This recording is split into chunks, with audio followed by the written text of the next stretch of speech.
Professor of religion Diana Pasulka was recently on another podcast and detailed her personal UFO experience. That's right, she has seen a UFO.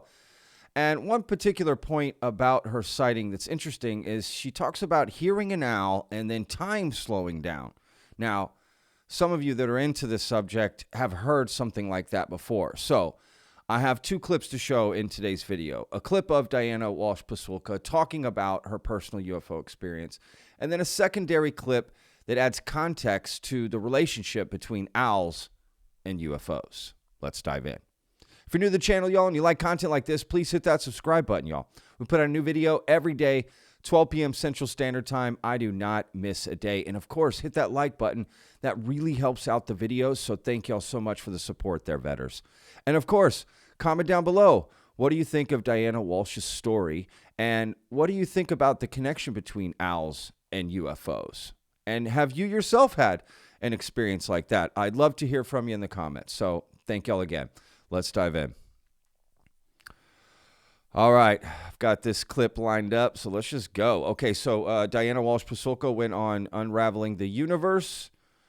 And I got to say, this is twice I've covered this podcast. Props to this guy here for asking good questions, man. I got to admit, he asked good questions. So please go check out this channel. Give him a subscribe. You'll really enjoy the interviews. Have you ever seen a UFO yourself? Have you ever seen, or a UAP? I actually have. I've seen something that I would call is unidentified. I don't know what it was, but it did have a lot of, I saw it here at the ocean, and I live at the ocean, and Nice. I was with my husband, and it was a very long day, and we decided to go sit at the ocean and just kind of do nothing, just, look out. And I kept seeing something. He was a non-believer, completely skeptic, right? And still is, actually. But something appeared up, out of the corner of my eye. I tried to ignore it. And I also heard an owl, which is so strange. Yeah. So we were at the ocean. It was becoming, it was going into darkness. So it was evening. And out of nowhere, I hear an owl. So I'm looking around. And that's something that people report, but it didn't occur to me. I just thought, why an owl? This is so strange. And I was looking for it. And then everything seemed to get really slow. So I felt like time kind of slowed down, and I kept seeing something sparkle up out of the corner of my eye.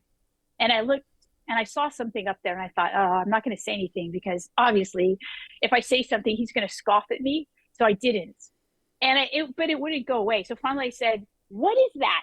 And then he looked at it, and he was like, I don't know what that is. So we looked at it for a while, and then it just disappeared.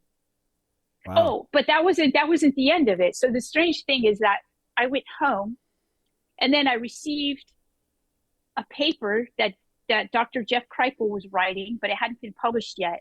And he said, can you look at this paper and give me some, feedback?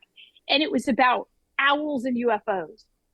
And I thought, wow, that's strange. That was the same day. It was the same day. Oh, and then there's more. within a couple of hours, of all people, Mike Cleland, the owl guy, Yes, I was decided that he was going to call me. Never talked to him before. Calls me. Yes. And then it still is strange. And by the way, that was on August 15th, which is the special day for Catholics. It's the Assumption of the Virgin Mary. Right. And then the very next day, the chair of my department knows that I'm studying this. And it was the beginning of a UFO flap here in my town. And it was reported on by a bunch of people, and it was in the newspaper. So he sent it he didn't know that I had this experience. He just randomly sent it to me. And I thought, okay, this happened. A bunch of people saw something strange. So that was my experience. Wow. That's unbelievable, with all the added elements of the synchronicities, and that's bonkers. Where do you even what do you do with that? How do you even begin to interpret that? I guess ineffable, like we said earlier, the actual meaning behind all of that. That's fascinating, but that's really cool. Thank you for sharing that. I was going to ask if you've had any other anomalous experiences, not necessarily UFO related, like it could be like precognitive stuff. Essentially, you just kind of gave me the most anomalous of all experiences because it was kind of yeah, all it of was them. pretty weird. But you don't have to go into any others in any detail, but just have you had other anomalous experiences? Like, yeah, anything precognitive, anything regards to psychic phenomena, anything regards to, you know, any of this stuff like communication with somebody that's passed away, anything like that. We can go into it next time, but just, yeah, yes or no, really, if you... I know you've got to get going. I feel like I've been in places where very odd things have happened and I was witness to them. And I would say that this actually did happen. I was a witness to it, but if it hadn't happened, I wouldn't have believed it. So I've had things that happen like that. That tends to be how my life is. I tend not to believe something. And then, you know, I think it's most people are like that. You won't believe it until actually something happens before you're like, okay, well, that did happen. Yeah. You know, I did see that thing. And with the thing that I saw, I don't know if it was military or, you know, I'm what did it look like? Was it to just a bright light, or what was it like? It was a vehicle, and it was kind of like a cigar shaped vehicle. Okay. That's cool. Yeah. And it had strange movements. Yeah. I guess it was like a Tic Tac. Yeah. Okay. So it was white as well. It wasn't white. It was golden. But it could be the way the sun was, you know, shining on it. I'm not sure. Yeah. I say it was interesting reported... like that. Sorry. Oh, no, you go ahead. No, I was just going to say it's interesting like that I say that like that with you because it was golden, because I just, like I mentioned just before we started, I interviewed Ray Bowyer recently and published his ATC recording, air traffic control recording, and he says that the craft he saw were cigar shaped and bright yellow, like which is quite similar to gold. Fascinating. Oh yeah, that is very fascinating. Yeah, so I don't know. I don't hold out any I'm not going to give it any kind of like interpretation like extraterrestrial or supernatural, anything like that, other than to just report what I saw. Yeah, it was something weird and you didn't know what to do with it. Yeah, fascinating. Thank you for sharing that. Again, this is a question I would have liked to have asked you in more detail, but just in kind of, you can just answer in a couple of words if you can. I was going to say, what do you think happens after we die? Because this is another thing Wow. So that's an interesting, again, I'll put a link in the description to the full interview if you want to watch the full interview with Diana.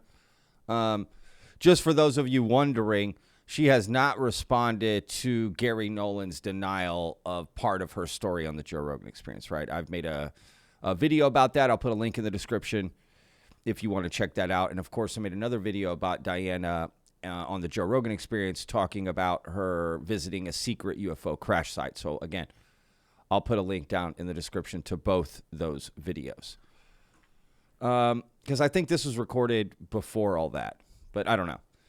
Anyway, let's move on to the next bit. But first, I just want to quickly talk about that clip. A golden cigar shape. That's interesting, right? And multiple people seeing something like that. That is fascinating.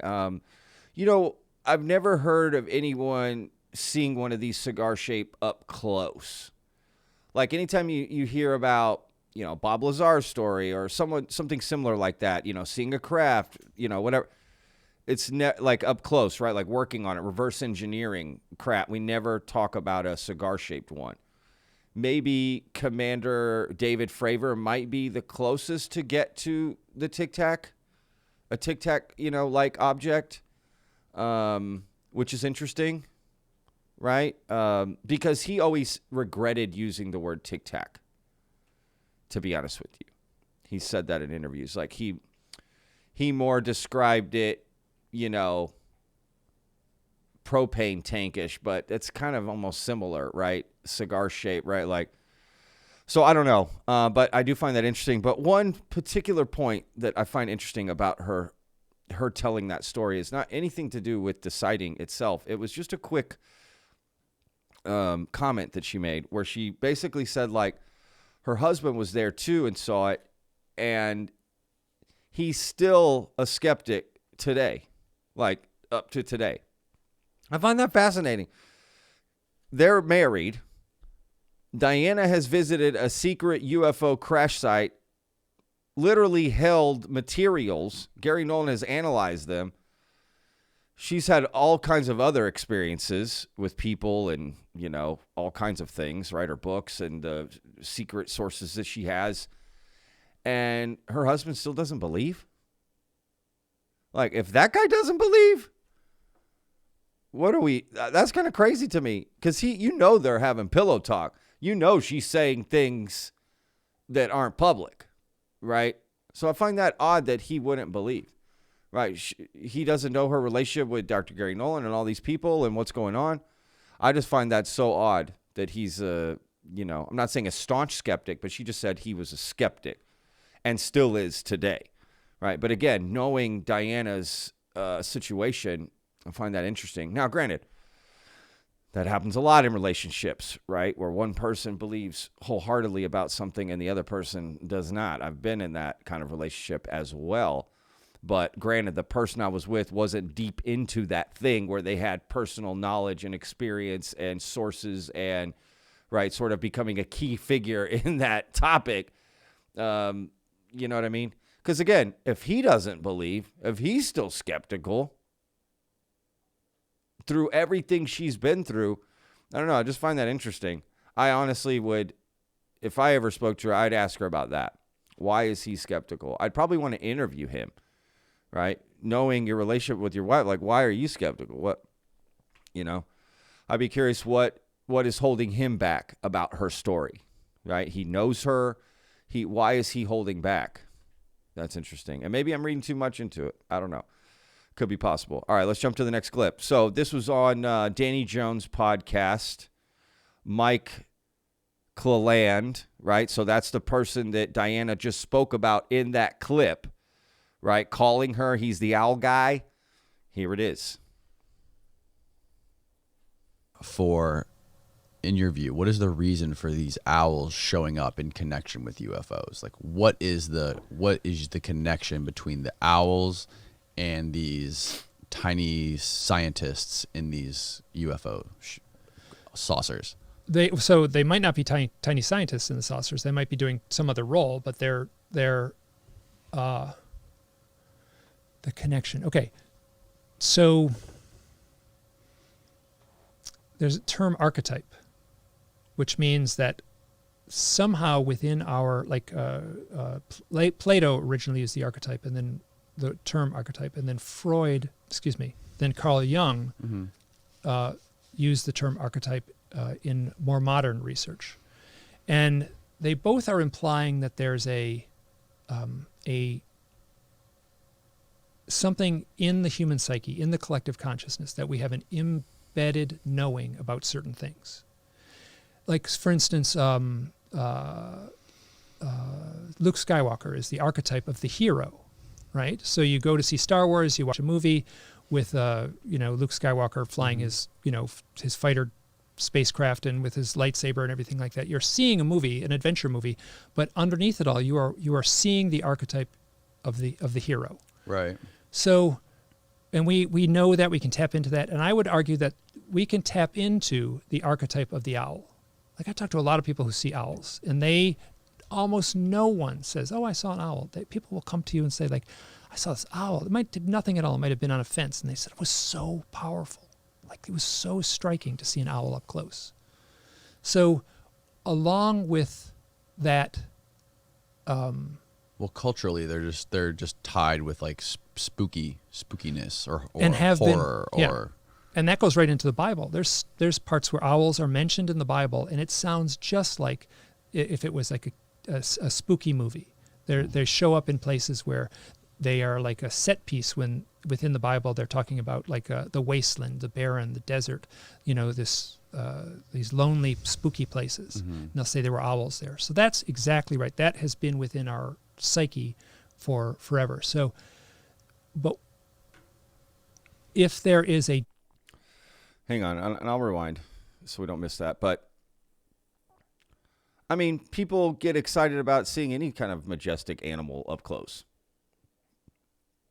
Again, I'm not saying anything about the story. I'm just asking questions here. But, like, the idea that, an owl, I've seen an owl. It is nice. It is cool looking, But I've seen lots of animals up close that, like, have the same feeling, right? Just a majestic animal. When you see, like, a majestic animal up close, it is fascinating. Right? That's just all it is, because typically you don't get close to wild animals, right? And I would consider owl wild animals, right? Nobody has owls as pets, do they?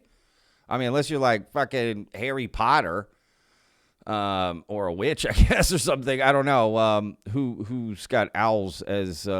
Listen to me. Who?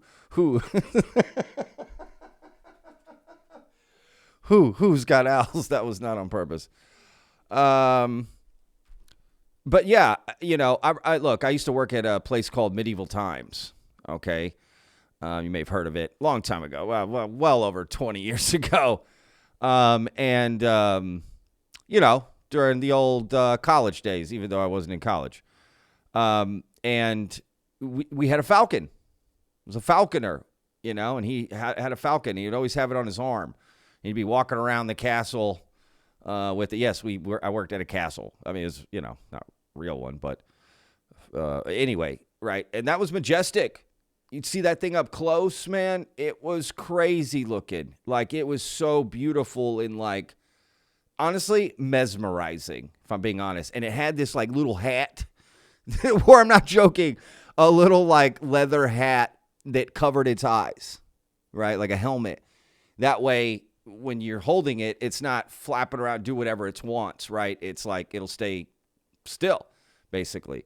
And as soon as you take that helmet off, right, and it can see, it's like he knows, okay, it's showtime.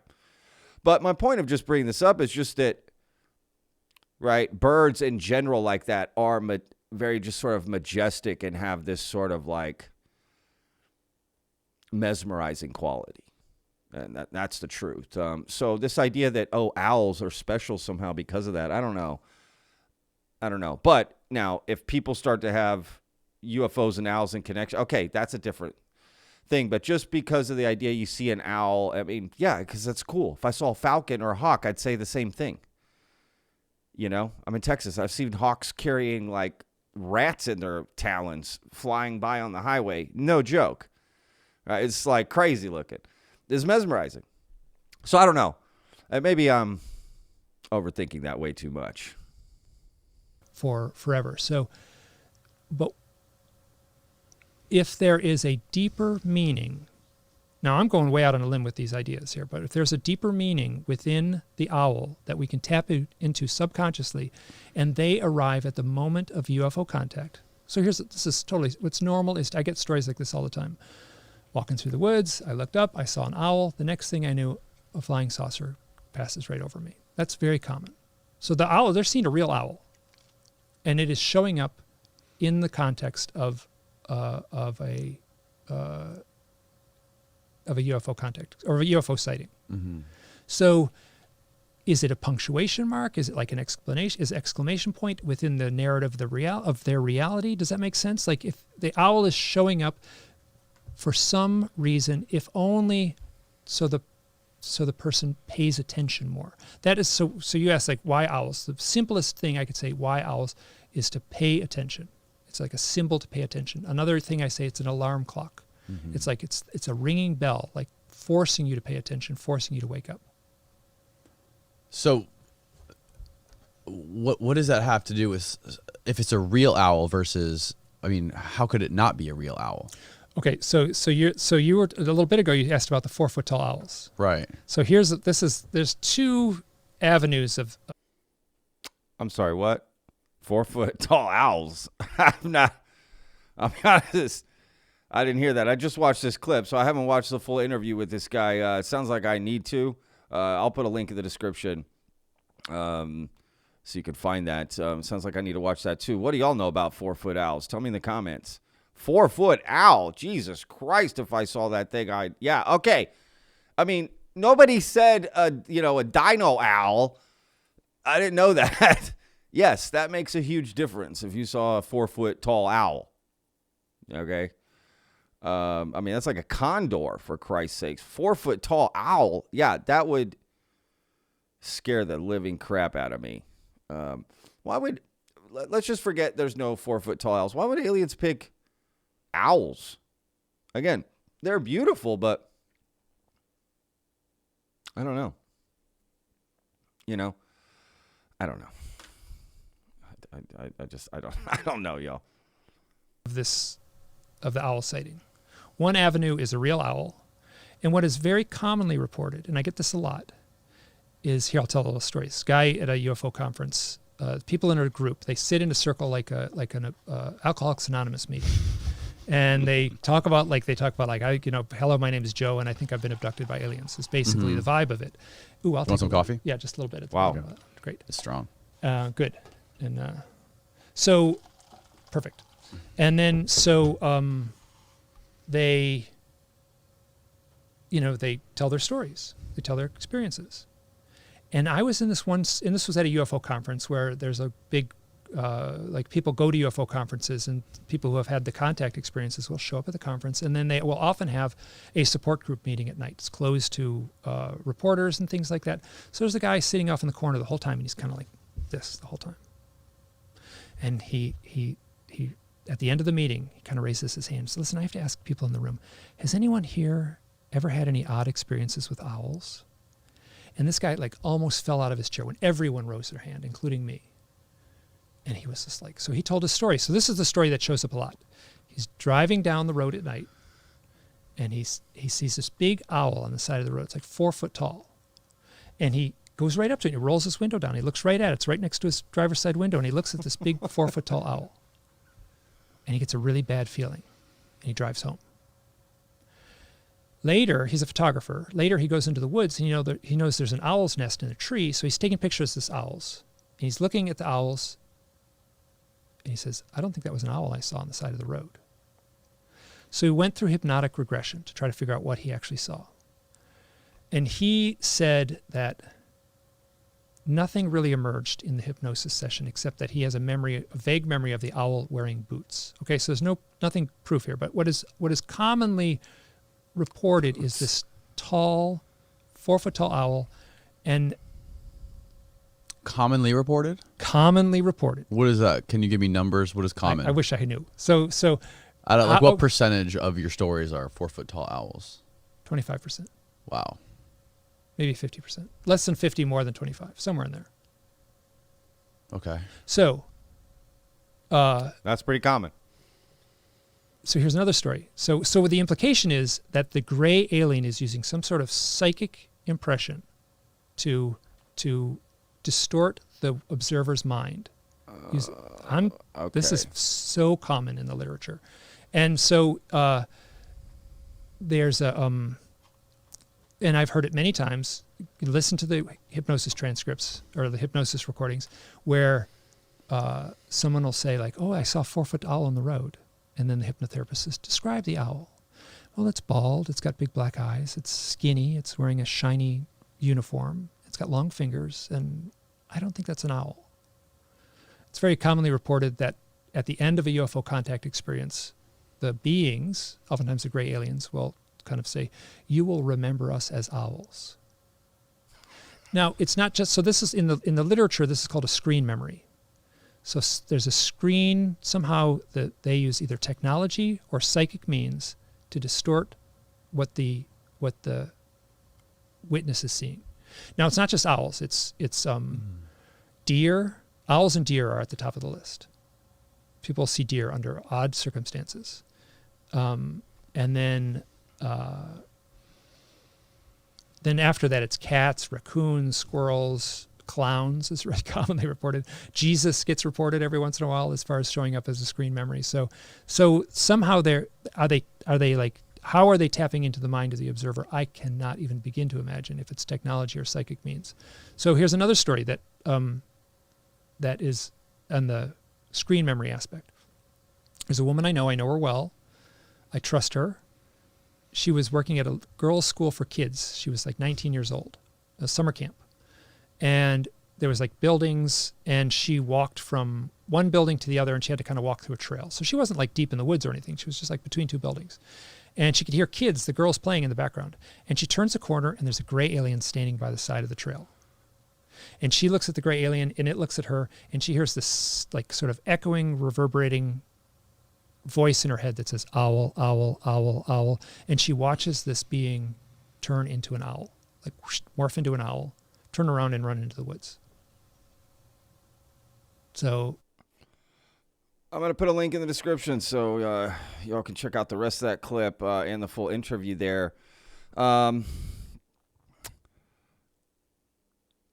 I got a lot of thoughts, if I'm being honest. And look, if I'm snickering or laughing, like, look, y'all, this, it's nothing personal. Okay. I like to laugh in general. If you know me in real life, like all I do is love to laugh. I mean, the comedy and stuff, like I love to laugh. So I just find things funny certain times. It's no disrespect, but yeah, this is interesting to hear. I mean, the first story the guy told, right? He drives up, this guy's driving down the highway, sees a 4-foot tall owl on the side of the road, pulls up, sees it, like, what's up? And then drives off. Like, you approach a 4-foot tall owl. I don't know. And then it had boots. Like, what? It's rocking Doc Martens? Like, I don't know. But then this idea, right, he starts to explain that the aliens can psychically change what you see in your mind, right? So essentially they can walk around invisible or disguised, but they don't actually have to disguise themselves. They only need to distort your perception of them, right? Which is interesting, right? That's the ultimate disguise. And I've heard that before. In fact, I remember a clip of Tim McMillan, the reporter for the Debrief, talking on the Basement Office, talking about how a general had told him a long time ago that the aliens can basically make you see what they want you to see, like when you see UFOs, right? So like saucers and different things, like those aren't the real UFOs. That's just what they want you to see, because that way you can relate it to something, something earthly, so you can relate to it, but that's not what it is. So I find that interesting, right? Because then you hear that, and then you hear we have crashed UFO. Well, is it actually what we thought it was, like, or is it still under disguise, or what?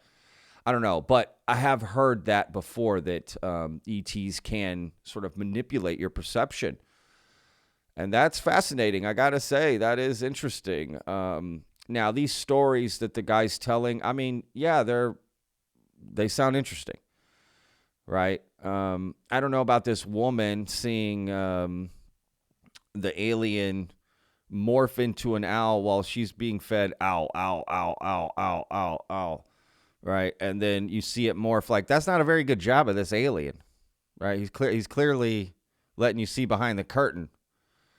Wouldn't it work faster or immediate, or, you know what I mean? You'd see the morph. That sounds odd.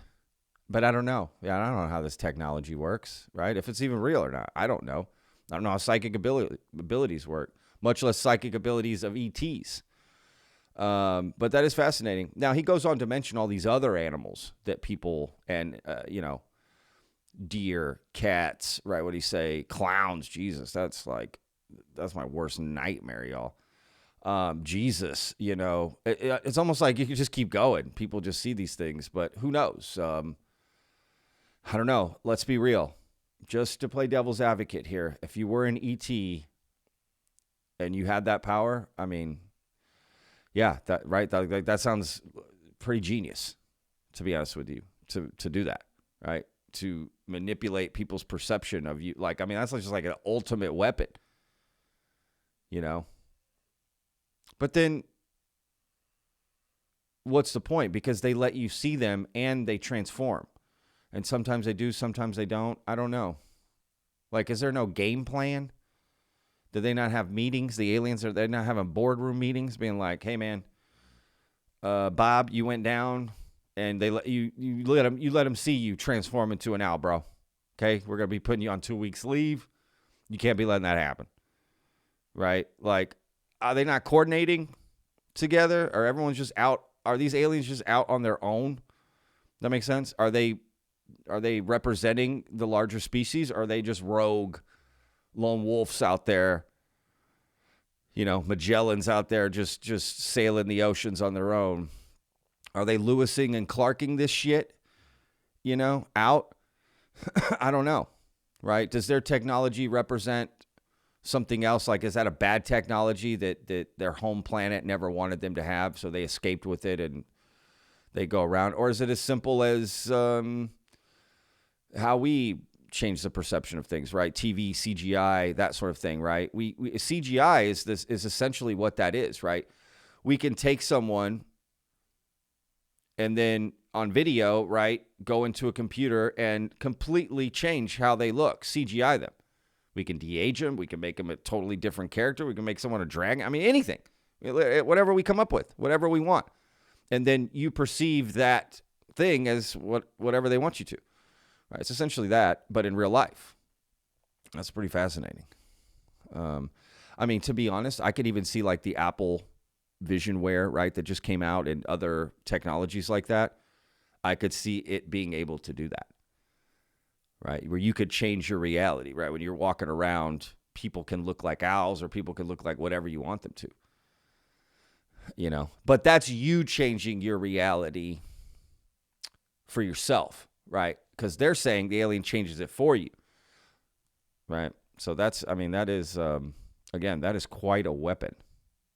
So if that is out there, I mean, that's nuts. But I'm curious to hear everyone's opinions about this and the different stories. And again, if you've had any connections with owls, with your UFO sighting, or maybe some other animal or something, right?